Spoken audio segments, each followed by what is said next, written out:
$150 rebate for single people and $300 for married couples. Some 2 million people in the state are expected to qualify for the one-time payment, and the Alabama Department of Revenue will start issuing the checks on November 30th. For those who use direct deposits, the rebates will arrive automatically, and other rebates will be issued via check and mail. To qualify, you must have filed a state income tax return before October 17, and people who don't file a return are considered as dependent for someone else, and therefore not eligible. Breaking news, the number of Americans struggling to pay rent has reached a record high. The news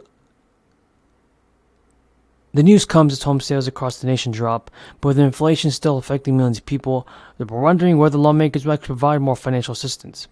Currently, home sales are down and mortgage rates are up, but sales have already built 2.2% in July. The National Association of Realtors has actually reported this week that the total for July last month clocked in at 4 million existing homes. Home sales have fallen roughly since they bounced back in the fall of 2020. Now, the housing market is caught between a rock and a hard place, with a physical shortage of units dropping renters and first-time home buyers. This is why the Federal Reserve is cranking interest rates, leading to soaring mortgage prices. The 30-year fixed-rate mortgage, which is the nation's most popular, is now at the highest level of more than 20 years.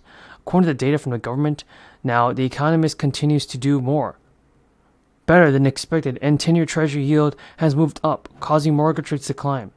Now, historically low rental vacancies in recent years also reflect the lack of affordable options for households. But there is some good news for people in New Jersey. Taxpayers will get their 2020 anchor property tax relief benefit months earlier than they received. In exchange for the programs, the payments, which were as high as $1,700 for homeowners and $700 for renters, will acclimate gold for payers. Now, even in Wichita, Kansas, it's considering a temporary program to knock property taxes down to zero for the seniors, the low income, and the families of disabled people. This will actually help so many people, and even in Colorado, they cleared the way for voters to decide on a property tax relief measure this November. The proposition will lower the property tax rates for the next 10 years and back for local government issues. This will help so many people in America, folks. Thank you, Mr. Chairman. Just want to probably take a little different vein and a different approach. I'm here to try to figure out solutions, what we can do. I have 39 counties that I represent in Iowa, and they all are rural. They're all small Main Street businesses, and this was a great thing. The Employee Retention Tax Credit did exactly what it did. It sounded like, right? It created payroll at a time when government was requiring businesses to shut down. So it was very critical.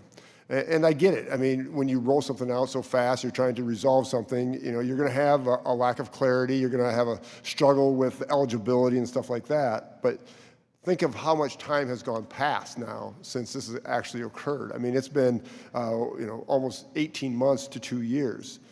And we still have businesses that have little guidance from the IRS, little education on who qualifies, and very little customer service, which all my small businesses are really struggling with.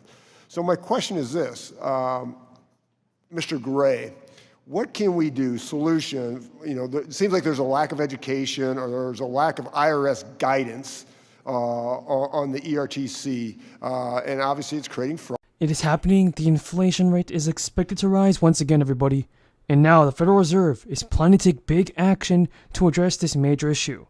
With millions of people worried about with Congress stepping in for a little extra relief, people don't know if they're going to receive stimulus payments in 2023. But in this video, I'll explain to you the most important stimulus check information that you have to know. Because remember, folks, if President Biden does send out the fourth stimulus check in time, many people will get the relief that they so desperately need. And that would definitely be a great thing. So I hope that President Biden can keep his promise to the American people and send out stimulus payments by 2024. Do you think he will? Tell me in the comments. Well, high inflation and the state of the economy remain at the top of the list of America's top concern. A new poll showed that at least 60% of respondents said they have a great deal about concern and inflation in the economy. The percentage increased by 2 points for both categories from a poll taken last year. The Fed is already raising its key interest rate by 0.25 percentage points, underscoring the central bank's commitment to fighting inflation, even if that heightens the financial pressure on the country's banks. Now, folks, last year they made $200 billion in the midst of a global energy crisis. I think it's outrageous. Why? They invested too little of that profit to increase domestic production. And when I talk to a couple of them, they say, we're afraid you're going to shut down all the oil wells and all the It would extend federal benefits set to expire in just a week. ABC Action News reporter McKenna King tells us what's happening with that bill right now. March 14th, that currently marks the end of the federal pandemic unemployment compensation unless Congress passes that third stimulus bill and gets the president's signature by the end of the week. Hard to believe at this time last year, Americans had about a week of normalcy left before things started shutting down. There is a new fourth stimulus check. New important bills have been proposed. Under this, Americans may be eligible to receive $45,000 at a certain age. Some governors are also pushing to approve new $2,000 payments for the low income.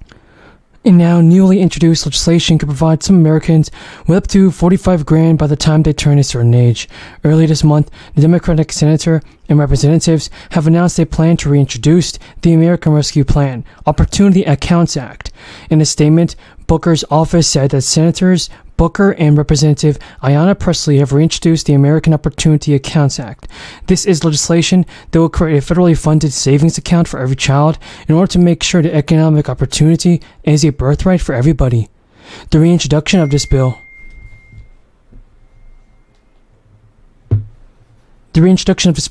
comes as the inflation rate has decreased since the high of 9.1% back in June. However, the current annual inflation rate is higher than 2% target rate outlined by the Federal Reserve.